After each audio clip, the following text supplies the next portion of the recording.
So, ngayon naman, eto na, kampihan na. Isang lola ang nagsasabing, hayaan na lang sa kanya si Doray. At tigilan na daw nung nanay ang, eto na ngayon, parang panggugulong lumalabas. Ano, panggugulo. Okay. Siya ang isa sa nagpalaki at nagmahal kay Doray, Lola Seni. Humarap ka na!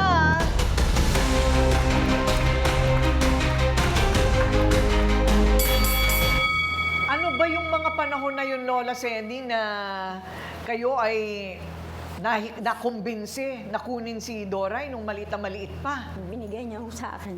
Oo. Inaalagaan niya sa akin. Alam mo, hindi ganun basta-basta katatanggap. Aso nga lang pinag-iisipan. Yung pambata na kailangan mong buhayin. Nabuhay mo siyang mag-isa? Opo, pinag-aral ko po yan. Anong kabuhayan ninyo? Naglalako lang ho kami, kasama-kasama ko siya. Naglalako-lako kayo. Para makapag-aral at saka yung pagkain. Kami lang po dalawa eh. Kayong Kasama. dalawa lang. Opo. Wala yung kayo asawa? Wala. Byuda na ho ko eh. Oh, may anak din po kayong sarili? Oo. Wala na ho yung mga anak ko na sa kanya-kanyang ano na. Oo. Ano ngayon ang gusto mong mangyari, Lola Seni? Ano po? Eto ngayon kasi gusto niyang bumalik, right?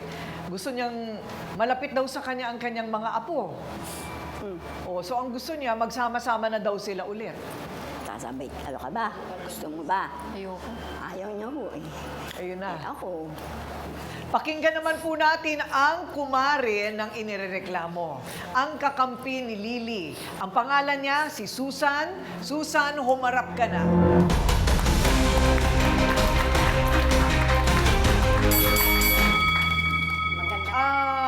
Susan, ano sa tingin mo yung nangyaring kabanata dito kay Lily? Tama ba yung ginawa niya? Yun na nga po. Kasi matagal din po, kumari niya po ako, inaanak ko yung anak niya ngayon na kasama niya sa buhay. Pinaliwanag niya po sa akin ang istorya ng buhay niya. Ngayon, sabi ko, mali ang ginawa mo. Bilang ina, dapat kapiling mo ang anak mo. Pinapayuhan ko po siya. Ngayon, yung gusto niyang mangyari na kukuhanin niya ng ganun-ganun lang si Doray, sabi ko, may isip na yan. Hindi yan bata na madali mong mapapasunod sa'yo. Tsaka po, mula nung iniwan niya ng 1 buwan, dinudugo pa siya nung time na yon. Hiniwalayan siya nung tatay nung bata. Kaya sabi ko, alam mo ang dumating na sa isip mo, may karamdaman ka niyan. Para kang sinumpit. Sinumpit ng hangin. Dahil ang pag-iisip niya para pong wala sa sarili. Postpartum depression. Opo. Kasi iniwan pala siya nung asawa. Ayun, okay. Opo. Wala po siya sa tamang pag-iisip nung time na yon. Kung saan-saan siya pumunta, namamasukan. Hanggang sa akala niya, nakatagpo na siya ng magandang buhay. Pumatol na naman sa isang lalaki at nagkaanak na naman po siya. Lalong nadagdagan. Hindi pa siya nakaka-recover sa una, nadagdagan pa.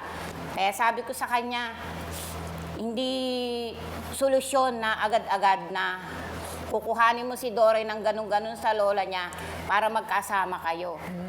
May oras at panahon, magkakaunawaan din kayo at mauunawaan ka rin niya sa sitwasyon mo. Dahil bilang ina, dapat, sabi ko po sa kanya, dapat ikaw ang gagawa ng paraan para makasama mo ang anak mo. Kaya ganun po ang ano niya. Kakampi mo, Lily, pero nilalagay ka rin sa lugar, ano? At